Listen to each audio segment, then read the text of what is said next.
Hello everyone, स्वागत है आपका आपके यूट्यूब चैनल एम रेलवे में। आज हमारी क्लास नंबर 9 है कंप्यूटर लिटरेसी की। इसमें आज हम छोटा सा टॉपिक पढ़ेंगे, ईमेल। ठीक है, इम्पोर्टेंट है।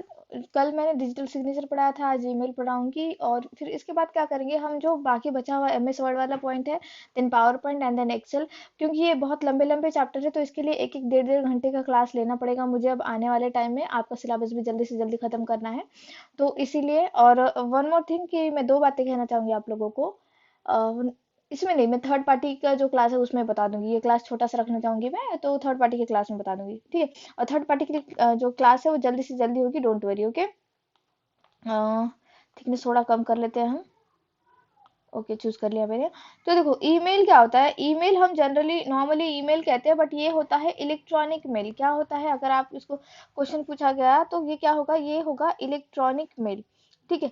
ईमेल में इस तरह का इंटरफेस होता है। आप लोगों को इमेज दिखाई दे रही होगी, अगर नहीं दिखाई दे रही तो प्लीज थोड़ा सा आपका जो क्या कहते हैं, यूट्यूब यूट्यूब का नहीं, वो जो वीडियो का क्वालिटी होता है वो बढ़ा दो। जैसे देखो यहाँ पे पूरा इंटरफेस देखते हैं हम वन बाय वन। जैसे यहाँ पे देखो, टू है ना। To from to from subject. ठीक है, टू फ्रॉम सब्जेक्ट दे रखा है, तो इसको एक वन बाय वन हमको क्लियर करना पड़ेगा। तो फ्रॉम क्या होता है कि भाई किसके तरफ से, ठीक है, किसके तरफ से जो है आपको ईमेल किया जा रहा है। जो हमारा इलेक्ट्रॉनिक मेल है, ये हम इसको कॉमनली ईमेल कहते हैं। तो ये क्या होता है, एक मेथड होता है एक्सचेंज करने का, कि जो भी हमारा मैसेज है एक दूसरे को पहुंचाने का, चाहे फिर एक कंपनी एक दूसरे को पहुंचा रही है या फिर एक इंडिविजुअल पर्सन किसी और को पहुंचाना चाहता है अपना मैसेज, तो हम ईमेल का जो है इस्तेमाल करते हैं। ठीक है, ईमेल का इस्तेमाल करते हैं। फिर अब इसमें जो यहाँ पे आपको जो दिखाई दे रहा है, ये पूरा जो पोर्शन दिखाई दे रहा है, ओके, ये होता है हेडर फील्ड्स। ये फ्रॉम, टू और ये सब्जेक्ट, ये सारा क्या है, ये है पूरा हेडर फील्ड्स। ठीक है, इसको कहते हैं हम header fields. Let me just right it down over here. हाँ, उस पे नहीं हो रहा है, इमेज पे लिखा नहीं जा रहा है, इस पे लिखा जा रहा है। इसको कहते हैं हेडर फील्ड्स। ठीक है, हेडर फील्ड्स हो गया। अब आगे क्या है, आगे देखो यहाँ पे फ्रॉम। अब फ्रॉम का क्या चीज होता है, फ्रॉम माने कि जिस इंसान की तरफ से या जिस कंपनी की तरफ से मैसेज किया जा रहा है, ईमेल किया जा रहा है, उनका ईमेल एड्रेस यहाँ पे आ जाता है। ठीक है।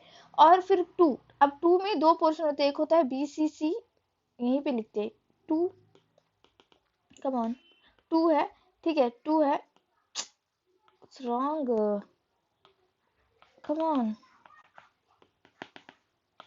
चल जा। टू है, ठीक है, ये था फ्रॉम, ये टू, इट्स नॉट वर्किंग। ये ब्लूटूथ पता नहीं, इसको इसी की कंपनी की चाहिए, मतलब अभी 26,000 की ब्लूटूथ लूँ मैं इसके लिए। फ्रॉम टू, हम्म। तो टू में क्या होता है, एक होता है बीसीसी, एक होता है बीसीसी, एक होता है सीसी। अभी तो चल जा, बीसीसी और एक होता है सीसी। अभी वन बाय वन देखते हैं। तो फ्रॉम का मैंने बता दिया कि भाई जिस इंसान के द्वारा या जिस कंपनी के द्वारा ईमेल सामने वाले को भेजना है, वो इंसान की ईमेल आईडी यहाँ पे आ जाएगी। सपोज जैसे कि मैं ही चाहती हूँ कि मेरा ईमेल किसी कंपनी को चला जाए, लाइक एम रेलवे। ठीक है, एम रेलवे ही मैसेज कर रहा है, एम रेलवे ही जो है मैसेज करना चाहता है, तो एम रेलवे मैसेज करेगा। ठीक है, एम रेलवे मैसेज करेगा, उनका जो है ईमेल एड्रेस यहाँ पे आ जाएगा, उनका ईमेल एड्रेस यहाँ पे आ जाएगा। और फिर वो फ्रॉम में, ये तो बहुत ही छोटा बच्चा भी जानता है, ये जो फ्रॉम की बात है ये छोटा बच्चा भी जान लेगा। M railway 100@gmail.com। ठीक है, gmail.com। फिर आगे जो यहाँ पे क्या होता है कि भाई टू, अब टू जो जिस भी बंदे को भेजना है, जैसे सपोज मैं चाहती हूँ कि मेरी टीम के जो टेक्निकल स्टाफ है यश, उनको मैं भेजू यश@gmail.com। ठीक है, @gmail.com। अब यश को जब मैं भेज रही हूँ तो मैं क्या कर रही हूँ कि उसकी एक कार्बन कॉपी बना रही हूँ। ठीक है, उसकी एक कार्बन कॉपी बना रही हूँ जो कि है ब्लाइंड। तो बीसीसी का फुल फॉर्म क्या होता है, let me just change the colour, कोई दूसरा ले लेते हैं। बीसीसी का फुल फॉर्म क्या होता है, बीसीसी का फुल फॉर्म होता है ब्लाइंड कार्बन कॉपी। क्या होता है इसका full form, blind carbon copy, blind carbon copy. Blind carbon copy माने यश को पता नहीं है कि जो मैं इसे ईमेल भेज रही हूँ उसकी सेम कॉपी मैं किसी और इंसान को या किसी और कंपनी को भेज रही हूँ। ठीक है, मतलब यश इज अनअवेयर अबाउट कि मैम ने मुझे जो ईमेल भेजा है कुछ चेंजेस करने के लिए, वो सेम ईमेल भेज रखा है किसी थर्ड पार्टी को, कि एज कि मैं चाहती हूँ कि भाई इस बंदे को ये पता ना चले कि हमने ये जो ईमेल इसको भेज रखा है एज इट इज किसी और को भेजा है। तो मैं क्या करूंगी, वहां पे ब्लाइंड कार्बन कॉपी करूंगी। लेकिन अगर मेरे टीम में 3 लोग हैं और मैं चाहती हूँ कि यश ने जो चेंजेस कर रखे हैं, या फिर मैं चाहती हूँ जो यश चेंज करना चाह रहा है, लाइक कि मैं चाहती हूँ कि मेरा जो पीडीएफ का कलर, जैसे पीडीएफ का कलर का जो कवर पेज था पहले रेड कलर का था, बट मैं चाहती थी कि वो ब्लू कलर में कन्वर्ट हो जाए। तो मैंने क्या किया कि यश को ईमेल किया कि I just want the blue colour of the front page and all. तो वो अगर मैं सीसी करूंगी, ठीक है, उस ईमेल का अगर मैं सीसी करूंगी, सीसी क्या होता है, सीसी होता है कार्बन कॉपी।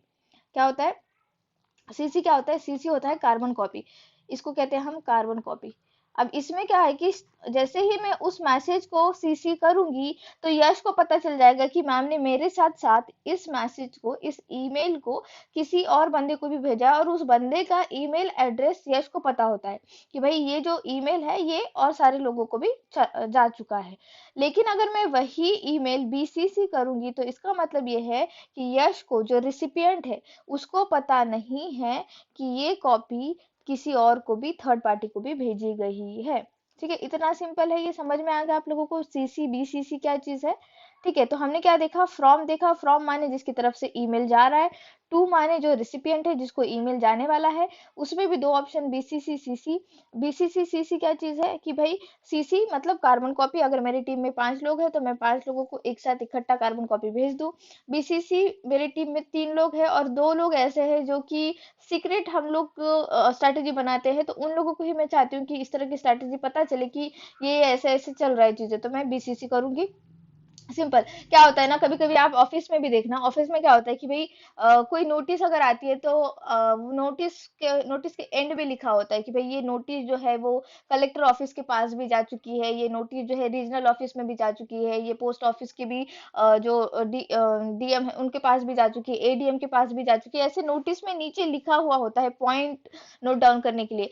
कभी कभी ऐसा होता है ना कि हम जो तकरार को क्या कहेंगे हिंदी में या फिर इंग्लिश में, क्या बोलेंगे बाबा, मेरे को याद नहीं आ रहा है। हाँ, जो कंप्लेन वाला होता है कि लाइक कंप्लेन करना है हमको, तो कंप्लेन करते हैं तो हम क्या करते हैं कि वही सेम नोटिस क्या करते हैं, 3-4 बड़े बड़े ऑफिसर्स को भेजते हैं। और वो सेम नोटिस जैसे सीएमओ के ऑफिस में भेज दिया, पीएमओ के ऑफिस में भेज दिया, वही नोटिस एडीएम जो हमारा डीएम है उसके ऑफिस में भेज दिया, फिर डीएम मतलब डीएम के ऑफिस में भेज दिया, फिर वहां पे और कोई बड़े होंगे तो उनके ऑफिस में भेज दिया। तो ऐसा ना हो कि सिर्फ एक ही ऑफिस को भेजा जाए वो नोटिस, तो उसके ऊपर कोई एक्शन ना लेना थोड़ा सा प्रोबेबिलिटी कम हो जाती है। बट वही नोटिस अगर हम बड़े बड़े ऑफिसर्स को भेजते हैं, उनको पता चल जाता है कि भाई ये कॉपी जो है इतने बड़े बड़े ऑफिसर्स के पास चली गई है, अगर मैं अभी इसके ऊपर एक्शन नहीं लूंगा तो मेरी नौकरी खतरे में आ सकती है, भले वो कलेक्टर क्यों ना हो। ठीक है, समझ रहे हो, तो इस तरह का होता है। तो ये बीसीसी सीसी उस तरह से आप इसको कंसिडर कर सकते हो। ठीक है, नेक्स्ट है सब्जेक्ट। अब नेक्स्ट यहाँ पे देखो सब्जेक्ट होता है। सब्जेक्ट क्या होता है, तो ये क्वेश्चन आपको बनेगा ही बनेगा कि सब्जेक्ट कुछ भी नहीं, a brief introduction of your email. ठीक है, क्या होता है, ये एक ब्रीफ समरी कहो या इंट्रोडक्शन कहो, बोथ आर द सेम। तो आपको क्वेश्चन क्या बनेगा कि ईमेल में जो एक ब्रीफ समरी दी जाती है उसे क्या कहा जाता है, तो उसे सब्जेक्ट कहा जाता है। जैसे कि मैं अभी ईमेल में जैसे मैंने कल ईमेल किया टीम को, तो मैं जैसे मैंने सब्जेक्ट में लिखा change colour of cover page, इतना लिखा। Change colour of cover page माने मेरी टीम समझ जाएगी कि मैम को वो कलर समझ में नहीं आया है, पसंद नहीं आया, तो मैम वो कलर चेंज करना चाहती है। ठीक है, तो उतना अगर पूरा भी पढ़ना नहीं चाहता कोई इंसान, या फिर बहुत बड़ा कुछ लिखना नहीं चाहता, कंपोज नहीं करना चाहता बहुत ज्यादा चीजें, तो क्या करेंगे फिर, वो सिर्फ सब्जेक्ट लिख के भी छोड़ देगा। ठीक है, ये सारी चीजें समझ में आ गई बच्चों। अब आगे है यहाँ पे अटैचमेंट। अब अटैचमेंट में क्या होता है कि अटैचमेंट में आप क्या क्या चीजें यहाँ पे सेंड कर सकते हैं। तो देखो यहाँ पे अटैचमेंट में हम बहुत सारी चीजें सेंड कर सकते हैं, जैसे हम पिक्चर सेंड कर सकते हैं, किसी का इमेज सेंड कर सकते हैं। ठीक है, पिक्चर सेंड कर दिया, पिक्चर सेंड कर दिया। Okay, please write down, please right हो जाओ, देखते हैं ये चलेगा क्या। पिक्चर सेंड कर दिया, लेकिन मुझे ब्लूटूथ को, अब देखते हैं। हाँ, अब चल रहा है। पिक्चर सेंड कर दिया, ठीक है, पिक्चर सेंड कर दिया, या फिर कोई वर्ड डॉक्यूमेंट सेंड कर दिया। ठीक है, कोई वर्ड डॉक्यूमेंट सेंड कर दिया, फिर या फिर एक वीडियो सेंड कर दिया, मूवी सेंड कर दी, तो आप अटैचमेंट में बहुत कुछ सेंड कर सकते हैं। जैसे एक साउंड फाइल सेंड कर दी, ठीक है, आपने कोई एक्सेल का डॉक्यूमेंट सेंड कर दिया, कोई पीपीटी सेंड कर दी, ठीक है, कुछ भी सेंड कर सकते हो आप। तो ये होता है अटैचमेंट। ठीक है, ये समझ में आ गया। तो कुछ इस तरह से इंटरफेस हम लोग अगर देखना चाहे तो टू, फ्रॉम, सब्जेक्ट, फिर यहाँ पे पूरा ये कंपोज ईमेल, ठीक है, कंपोज ईमेल, देन हम थैंक्स एंड रिगार्ड्स लिखते हैं, और फिर बाद में यहाँ पे अटैचमेंट वाला फाइल आता है। फिर आपको कुछ अटैचमेंट करना है तो अटैच कर दो, या फिर हो गया, बात खत्म। अच्छा, दूसरा एक पॉइंट यहाँ पे लिखना है आपको, स्पैम। अब स्पैम क्या चीज़ होती है? तो स्पैम देखो, आप लोगों ने देख रखे होंगे, कोई भी बड़ी बड़ी जो ऑर्गेनाइजेशंस होती है तो वो आपका ईमेल एड्रेस मांगती है। लाइक जैसे मैंने नायका पे जैसे ही रजिस्टर किया, तुरंत नायका ने मुझे ईमेल एड्रेस मांगा। तो वो जब भी कोई किसी तरह की न्यू सेल आ रही हो, क्या कोई न्यू प्रोडक्ट आ रहा हो, तो नायका क्या करती है, तुरंत जितने भी ईमेल एड्रेस उनके पास अवेलेबल है कस्टमर के, उनको इकट्ठा एक साथ जो है ईमेल भेज देती है। अब इसमें क्या होता है कि जंक अमाउंट में ईमेल चला जाता है। तो ईमेल जो हमारा एप्लीकेशन है उसमें एक तरह का आप कहोगे कि एक तरह की सर्विस प्रोवाइड की जाती है। जो ईमेल इकट्ठा अमाउंट में भेजे जाते हैं उनको वो डायरेक्टली स्पैम में कर देता है। मतलब अनसोलिटेटेड जंक ईमेल जो होते हैं वो स्पैम में जाकर बैठ जाते हैं जब लार्ज नंबर ऑफ पीपल को भेजा जाता है। तो आपको वो स्पैम से देखना पड़ता है या फिर अनक्लियर करना पड़ता है स्पैम, तो तब जाके वो आपके जनरल या प्राइमरी जो इनबॉक्स है उसमें आकर आपको मिल जाता है। तो ये स्पैम एक्चुअली कब यूज़ करते हैं? एक तो देखो, स्पैम में दो चीजें होती है कि एक ऑथेंटिक कंपनी के भी ईमेल स्पैम में चल जाते हैं। आपने कभी कभी ये भी देख रखा होगा, जब हम फॉर्म फिलअप करते हैं तो फॉर्म फिलअप के भी जो ईमेल होते हैं वो स्पैम में चले जाते हैं। वहाँ पे कहा जाता है कि देखो ईमेल एड्रेस में जो एडमिट कार्ड आ रखा है वो स्पैम में तो नहीं चला गया, स्पैम में जाकर देखो। इस तरह की चीज़ें आप लोगों ने देख रखी होगी। तो ये जो है नॉर्मली हम मार्केटिंग के लिए यूज़ करते हैं स्पैम का। ठीक है, मार्केटिंग के लिए यूज़ कर लिया, या किसी प्रोडक्ट की इन्फॉर्मेशन देने के लिए यूज़ कर लिया, प्रमोट करने के लिए, या फिर कभी कभी ऐसा होता है कि ना कि ये धोखाधड़ी के लिए भी यूज़ किया जाता है। लाइक कि स्पैम कोई ईमेल आ गया, उसके ऊपर किसी ने क्लिक कर दिया तो उसके अकाउंट से पैसे कट गए वगैरह वगैरह। तो ऐसी चीज़ें होती है। तो स्पैम कुछ नहीं, एक अनसोलिटेटेड जंक ईमेल है। ठीक, क्या है ये? अनसोलिटेड जंक ईमेल है ये। ठीक है, अगर आपको क्वेश्चन बनता भी है तो इतना ही बनेगा कि भाई ये इसको क्या कहते हैं, तो इसे कहते हैं स्पैम। ठीक है, तो ये पॉइंट देख लिया हम लोगों ने। तो ये देखो पूरा इस तरह से है। इनबॉक्स स्टार्ट आप कौन से जो आप इंपॉर्टेंट आपके जो ईमेल है उसको आप स्टार मार्क करके रखोगे। स्नूज में क्या होता है कि भाई आप उसको थोड़ी देर के लिए रुका कर रखना है। इंपॉर्टेंट वाला सेंट, आप जो भी आप ईमेल सेंड करते हो वो सेंट में है वेट, सेंट में जाता है वो। ठीक है, देन ड्राफ्ट में क्या होता है? ड्राफ्ट में एक्चुअली यूँ होता है कि आप जो ईमेल, जैसे मैं आप ईमेल कंपोज कर रही हूँ, और कंपोज करते करते ही मैं थोड़ी देर में, मैं ऐसे कि मेरे पास वर्ड्स ख़त्म हो गए या फिर आई एम बिजी समवेयर और मैं चाहती हूँ कि मैं उसको बाद में लिखूँ, तो वो सारी चीज़ें ड्राफ्ट में जाकर पहुँच जाती है। मतलब अनसेंट जो मैसेज होते हैं, जो सेंड नहीं किए गए हैं आपके द्वारा, जो भी सेंड करना जा रहा है उसके द्वारा, अगर जो सेंड नहीं किए गए मैसेज वो अनसेंड में जाकर, सॉरी, ड्राफ्ट में जाकर पहुंच जाते हैं। ठीक है, तो इतनी सारी बातें हैं। ये कंपोज, जैसे आप कंपोज पे क्लिक करते हो आप ईमेल लिखना आप शुरू कर दोगे, आपका पूरा ये इस तरह का इंटरफेस आ जाएगा। ओके, तो इतना ही था ईमेल में। अच्छा, जितना आपको डरने की ज़रूरत नहीं, आपको सीसी बीसीसी के ऊपर क्वेश्चन बनेगा, सब्जेक्ट के ऊपर क्वेश्चन बनेगा, स्पैम के ऊपर क्वेश्चन बनेगा, तो उतना देख लेना। एंड अच्छे से तैयारी करते रहो। बुक मिल चुकी है आप लोगों को, तो प्लीज़ उसको अच्छे से पढ़ना है। डिस्क्रिप्शन बॉक्स में लिंक दे दूँगी बुक परचेस करने की, मात्र 149 रुपीज़ में परचेस कर लेना। अपने लाइफ में वैल्यू एडिशन करने की सोचो। 149 अभी आपको अच्छा कुछ भी नहीं है। लाइक लिटरली जो आपकी सैलरी होगी ना, इसकी पता नहीं कितने कितने कितने टाइम्स होगी। तो अभी ज़्यादा सोचने के बजाय मुझे ऐसा लगता है जो बुक आपको रिप्रेजेंट की जा रही है आपके सामने, जैसे कि जीके की बुक है, आपकी कंप्यूटर लिटरेसी की बुक है, इनको परचेस करो, इनका फ़ायदा उठाओ, इसको ज़्यादा से ज़्यादा पढ़ो।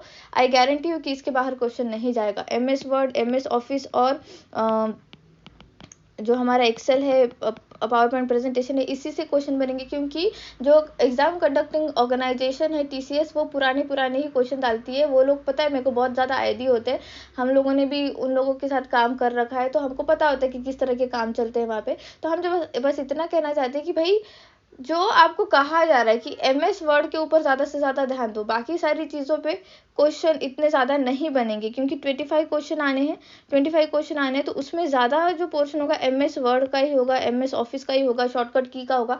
इसके ऊपर ज़्यादा ध्यान दो, वो पढ़ लो जो मैंने आपको प्रोवाइड कर रखा है। बाकी फंडामेंटल्स वाली चीज़ें मैं ऐसी आशा करती हूँ कि आपने फंडामेंटल पहले भी पढ़ रखा होगा, फंडामेंटल से ज़्यादा क्वेश्चन बनेंगे भी नहीं। तो जितना ज़्यादा हो सकता है, मेरे को बच्चे क्या बोल रहे हैं कि मैम मैथ का नहीं हो रहा है, तो भाई मैथ ही एक सब्जेक्ट नहीं है ना, 6 सब्जेक्ट है, तो 6 सब्जेक्ट में 5 सब्जेक्ट बराबर कर दो। 6 सब्जेक्ट छठा जो मतलब जो मैथ छठा सब्जेक्ट है मैथ वाला, उसको थोड़ा सा करो, इसके 10 चैप्टर कर दो। 10 चैप्टर करना इतना भी हार्ड नहीं है, 10 chapter 10 question, that's it, 40 mark मिल गए। बट अगर आप ये 5 सब्जेक्ट अच्छे करोगे तो आपका सिलेक्शन हो जाएगा ना। कभी भी ना स्मार्ट स्टडी करना अच्छी बात होती है। तो थोड़ा सा वॉल्यूम बढ़ा लेना अगर आपको सुनाई नहीं दे रहा होगा तो। Okay, thank you so much for watching, please subscribe my channel, share this video, like this, please keep revising, thank you.